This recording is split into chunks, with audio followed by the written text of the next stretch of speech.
আসসালামু আলাইকুম। বাংলাদেশ মাদ্রাসা শিক্ষা বোর্ড নন এমপিও মাদ্রাসার যে সকল ছাত্রছাত্রী 2025 সালের ইবতেদায়ী ও জেডিসি পরীক্ষায় মেধাবৃত্তি ও সাধারণ বৃত্তি পেয়েছে, সে সকল ছাত্রছাত্রীদের তথ্য এন্ট্রির জন্য মাদ্রাসার তথ্য চেয়ে একটি বিজ্ঞপ্তি প্রকাশ করেছে মাদ্রাসা শিক্ষা অধিদপ্তর।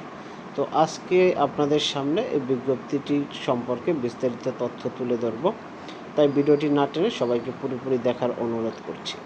আপনারা দেখছেন ইমরান টেকনোলজি চ্যানেল, সাথে আছি আমি ইমরান হোসেন। শিক্ষা সংক্রান্ত যে কোনো তথ্য পেতে চ্যানেলটি সাবস্ক্রাইব করে পাশে থাকা বেল বাটনটি অন করে রাখতে পারেন। যারা অলরেডি সাবস্ক্রাইব করেছেন তাদেরকে অসংখ্য ধন্যবাদ। তাহলে চলুন আমরা দেখে নিই যে মাদ্রাসা শিক্ষা অধিদপ্তর কর্তৃক যে বিজ্ঞপ্তিটি প্রকাশিত হয়েছে সেখানে কি উল্লেখ করা হয়েছে আর কি কি তথ্য প্রেরণ করতে হবে। আজ 19 তারিখ এই বিজ্ঞপ্তিটি প্রকাশ করা হয়। এখানে উল্লেখ রয়েছে যে নন এমপিও যে মাদ্রাসা রয়েছে সেখানে যারা 2025 সালে ইবতেদায়ী ও জেডিসি পরীক্ষায় মেধাবৃত্তি সাধারণ বৃত্তি পেয়েছে তাদের তথ্য চেয়ে, মানে সে সকল মাদ্রাসার তথ্য চেয়ে আগামী 24/5/2026 তারিখের ভিতরে মাদ্রাসার প্যাডে এই যে নির্ধারিত যে ফরম্যাট রয়েছে সেই ফরম্যাটে তথ্য প্রেরণ করতে হবে। এই তথ্য নেওয়ার মূল উদ্দেশ্য হচ্ছে এ সকল ছাত্রছাত্রীর তথ্য, অর্থাৎ বৃত্তিপ্রাপ্ত ছাত্রছাত্রীর তথ্য অনলাইনে এন্ট্রি হবে, তাই মাদ্রাসাকে ইউজার আইডি এবং পাসওয়ার্ড সরবরাহ করা হবে। তো যে সকল নন এমপিও মাদ্রাসা থেকে শিক্ষার্থীরা বৃত্তি পেয়েছে তাদেরকে অবশ্যই খুব জরুরি ভিত্তিতে এই তথ্য মাদ্রাসা শিক্ষা অধিদপ্তরে প্রেরণ করতে হবে। তো এখানে কি কি তথ্য দিতে হবে সেই ছকটি আমরা দেখে নিই।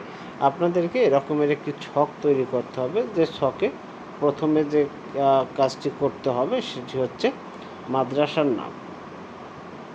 মাদ্রাসার নাম লিখতে হবে, ইংরেজিতে তথ্য ছকটি পূরণ করতে হবে। তারপর হচ্ছে designation of head of the institute, এখানে যে মাদ্রাসার প্রধান রয়েছে সে সুপার বা ইবতেদায়ী হেড, তার যে পদবি রয়েছে সেই পদবিটি এখানে লিখতে হবে। মাদ্রাসার ইএন নম্বর লিখতে হবে, মাদ্রাসার যে মোবাইল নম্বর রয়েছে সেই সেলফোন নম্বরটি লিখতে হবে, আর এখানে মাদ্রাসার অ্যাড্রেসটি লিখতে হবে। এই অ্যাড্রেসটি লিখে তারপরে এটি প্রিন্ট করে আপনাকে 24/5/2026 তারিখের ভিতরে মাদ্রাসা শিক্ষা অধিদপ্তরে পৌঁছাতে হবে। এই তথ্যটি খুবই গুরুত্বপূর্ণ।